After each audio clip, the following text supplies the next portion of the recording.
রাস্তা না পুকুর তা দেখে বোঝার উপায় নেই এতটুকু। যেদিকেই চোখ যায় শুধুই জল আর জল। জলে টইটুম্বুর বাড়ির উঠোন, নেই গ্রামের পাকা রাস্তা, কাদা জল পেরিয়েই চলছে রোজকার যাতায়াত। এবার সেই কাদা জল পেরিয়েই জমির আল ধরে খালি পায়ে হেঁটে গ্রামে পৌঁছলেন স্বয়ং বিধায়ক। বুধবার সকালে জলমগ্ন গ্রাম পরিদর্শনে যান বাগদা তৃণমূল বিধায়ক মধুপর্ণা ঠাকুর ও স্থানীয় পঞ্চায়েত প্রধান সহ পঞ্চায়েতের সদস্যরা। 10 থেকে 12 দিন, 18টা পরিবার।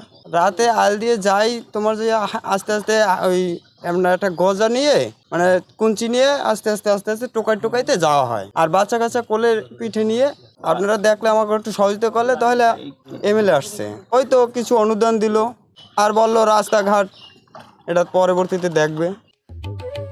বিগত 15 দিন ধরেই একই ছবি উত্তর 24 পরগনার বাগদা ব্লকের রনঘাট গ্রাম পঞ্চায়েতের আউলডাঙ্গা খড়ের মাঠ গ্রামের। কাদা জল পেরিয়ে গ্রামে গিয়ে সাধারণ মানুষের সঙ্গে কথা বলেন বিধায়ককে কাছে পেয়ে রাস্তা ও জল নিকাশি ব্যবস্থার জন্য আবেদন জানান গ্রামের বাসিন্দারা।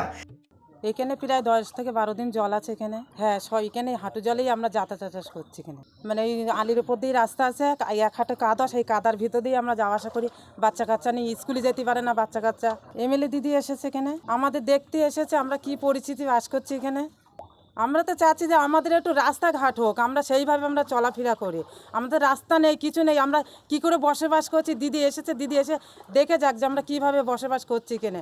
এতগুলো ফ্যামিলি রয়েছে আমরা। দিদি তো মনে হয় করবেই, ঠিকই এসেছে, দিদি তো করবেই যা একটা সমস্যা। জলমগ্ন এলাকা পরিদর্শন করে গ্রামের পরিবারগুলির হাতে ত্রাণ সামগ্রী তুলে দেন বিধায়ক। রাস্তা সহ জল নিকাশির ব্যবস্থা সত্যিই খারাপ বলে মেনে নিয়ে 26-এর আগে দ্রুত সমস্যার সমাধানের আশ্বাস দেন বাগদার বিধায়ক মধুপর্ণা ঠাকুর। এটা রনঘাট অঞ্চলে খড়ের মাঠ। আজকে আমি এসছি এখানে। সত্যি বলতে আমি নিজেই হাঁটতে পারছিলাম না, এত খুবই রাস্তাটা খুবই খারাপ। দেখেছি সত্যি খুব খারাপ অবস্থা। আমি আপনার সাথে অ্যাডমিট করি কি হ্যাঁ এটা খুব খারাপ অবস্থা, এবং তার জন্য আমি দেখতে এসছি। আজকে আমাদের প্রধান এসছে, সবাই এসছে আমাদের দলের। আমি এখানে বাসিন্দার সাথে আমি কথা বলেছি, 16 থেকে 18টি পরিবার এখানে থাকে, আমি ওনাদের সাথে কথা বলেছি।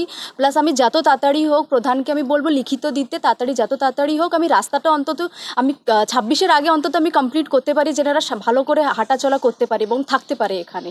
এবং ড্রেনেজের একটা প্রবলেম আছে, যেহেতু জল ভেসে যায় এখানে, আমি চেষ্টা করব রাস্তার সাথে সাথে ড্রেনেজের যদি প্রবলেম হয় তাহলে জলটা বেরিয়ে যাবে, জল এক জায়গায় ক্লট করে থাকবে না। গ্রামের বাসিন্দাদের কথায় গ্রামে আসার জন্য কোনো রাস্তা নেই, কাদা জল পেরিয়েই চলছে রোজকার যাতায়াত, যাতে সমস্যা হচ্ছে স্কুল পড়ুয়া থেকে গ্রামের সকলেরই।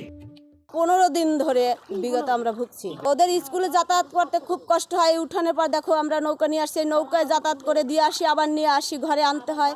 আমরা যাতায়াত করি এই নৌকায়, আর এই আইলের পার দিয়ে হাঁটছি। 1 কিলোমিটার দূরত্ব দূর আমরা হাঁটে যাচ্ছি আর আছি। বিধায়ক আসছে, এদের সামনে আমরা সব প্রকাশ করছি। বিধায়ক বলছে আমাদের নাকি সমস্যার সমাধান করার জন্য সে একটা আশ্বাস দিছে, সেই আশ্বাসটাই আমরা পেয়েছি। বিধায়কের কথায় কিছুটা স্বস্তি মিললেও এখন দেখা ঠিক কতদিনেই জল যন্ত্রণার হাত থেকে মুক্তি পান গ্রামবাসীরা। ব্যুরো রিপোর্ট এই মুহূর্তে।